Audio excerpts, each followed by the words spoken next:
What's up, everybody? Welcome to Fantasy Sports Now. We're doing the closer report as of 4:15. This is week 2 of the fantasy season, so there's a ton of battles that we need to know about, and there's some leaders emerging. So I like to jump right into the content. In fact, I'm already there. If you like to go watch videos that take an hour to list 5 names, then you can go ahead and do that. But if you don't like doing that and you like not wasting time, hit the subscribe button, because I'm already talking about the content here. These are graduates. These are guys that, to me, I'm not going to put on next week's list unless something crazy happens. These guys are so ingrained in their role by now that they don't need to be on the list. You know, they're going into the subject matter of Kimbrels and your Iglesias guys that I don't think are going to lose a job anytime soon. We have Hector Neris for Philly, obviously doing well. He did blow a save recently, but ERA is still dominant. Jake McGee might be the top fantasy closer right now. He probably is. 6 saves. Hasn't given up an earned run yet. He's got to be the top guy. I didn't look before. He's got to be. Cesar Valdez did blow a save as well, but kind of like Neris, has been absolutely dominant for the Orioles. I don't know if they expected that, but when Hunter Harvey comes back, I really don't expect him to take that spot right away. It's going to be maybe a battle when he comes back, but I'm doubting it. Clear leaders, these are guys that might become graduates next week, but they were in battles last week. If you watched last week's episode, then you saw them on an actual battle, which we're going to get to next. But they have emerged kind of victorious in their role. Alex Reyes for St. Louis has done really well.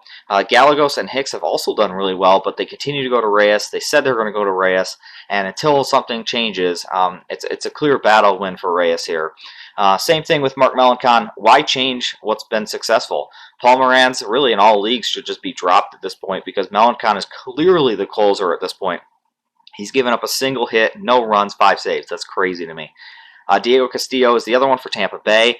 Peter Fairbanks' name was thrown around. In fact, I think last week I'd even said that I had read somewhere that they expect Peter Fairbanks to be the closer, but not so fast because Diego Castillo has been pretty much dominant, and they haven't given Peter Fairbanks a chance to close, and I don't know why they would at this point. So these are guys that if you're looking for closers on your waiver wire, and if they're there, then I'd feel confident taking them knowing that they're not going to lose their job with one bad save situation. Let's get into the battles now. Starting off with Cleveland, which has not been a fun battle for most of us. Those of us who took James Karinchak early, as if he was like the 9th or 8th best closer. Some took him even earlier. Well, Nick Whitgren came into the picture, and he got a save. And it was like, oh, well, Nick Whitgren is going to be our guy. That's what Cleveland said, and they're going to use Karinchak earlier than that. And it was like, oh, wow. Okay, that's pretty crazy. Well, then Whitgren kind of had a little bit of a struggle, had a bad outing. You can see his ERA down there. And then they started giving close situations to Emmanuel Clase. Which is kind of crazy because they didn't go back to Karinchak. So it sounds like right now, in this battle, Clase is the actual closer, and the other two are more setup roles, which is crazy to me. It's a good problem to have if you're Cleveland, I suppose, and that's why I think they're winning some ball games here is because they have a good bullpen. But I guess right now, theoretically, the one to own is Clase. He's gotten the last 2 save opportunities.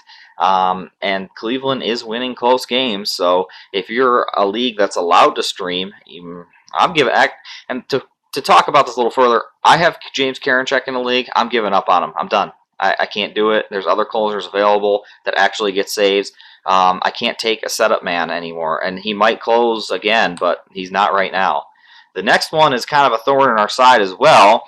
Jordan Romano, first Kirby Yates goes down. Jordan Romano's supposed to be the guy. Turns out he kind of had a bad outing, and they went immediately with this Julian Merriweather, who I'm sure a lot of us have not heard of. And, well, and it seemed like a good fit. Merriweather would come in the 9th. Romano would come in earlier. And then Merriweather gets hurt. So we're kind of back to Jordan Romano again with the whole Rafael Dolis thing kind of sitting in his thorn in his side. So this is not a Jordan Romano has the job. This is they still are kind of in flux here, but it seems like the most likely person again to get close or to get the save opportunity is Jordan Romano.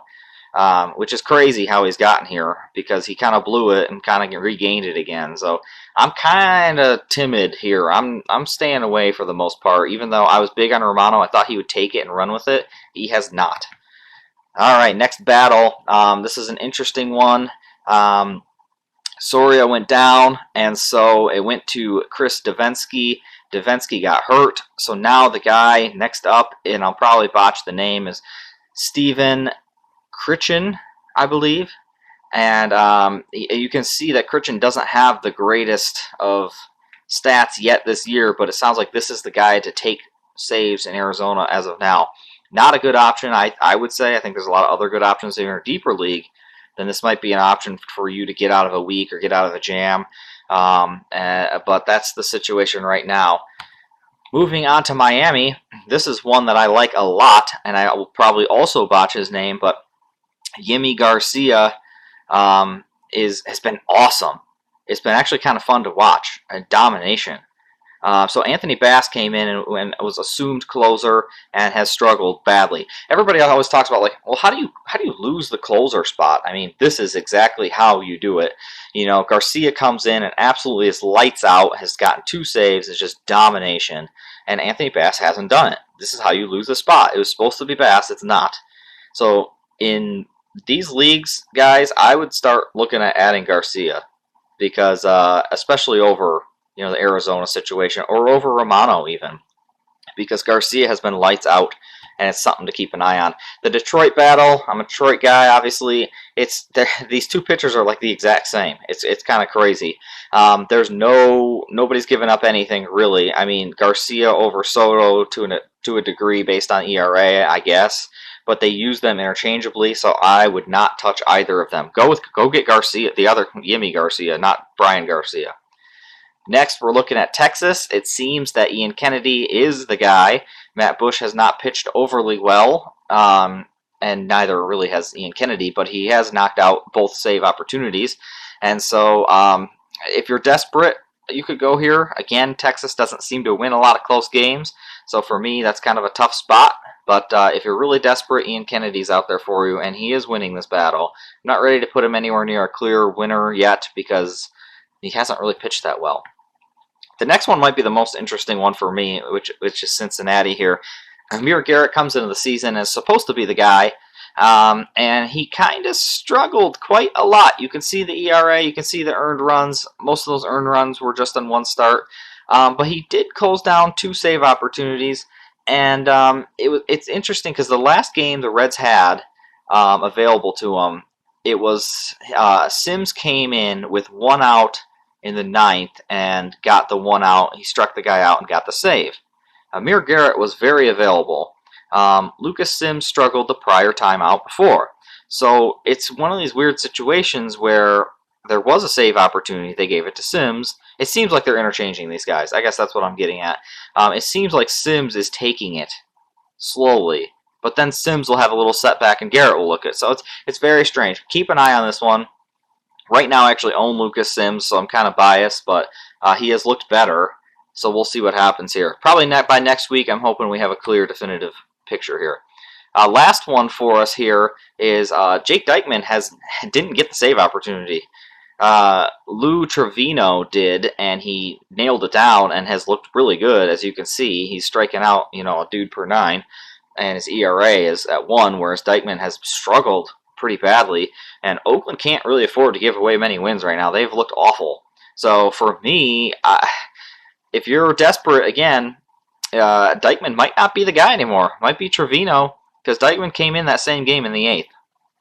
So this is something to keep an eye on. If you have free moves and you're that desperate, or you have a ton of closer spots or relief pitching spots, Trevino might be a speculative add that you might want to do. Now, Oakland has not been good. I can't tell if they're really going to be that bad. If they are, then they're not going to win very many ball games. But they did have a good comeback win the other night, so maybe they're kind of turning it around here. But Trevino looks like the guy right now, and Dykman out, which is crazy because it seems so obvious that Dykman would just take over when Rosenthal went down. Anyway, guys, that's the last one on this list. Appreciate all you guys, and if you hit that sub button, I would appreciate it. Leave a comment, leave a like. We'll see you next time.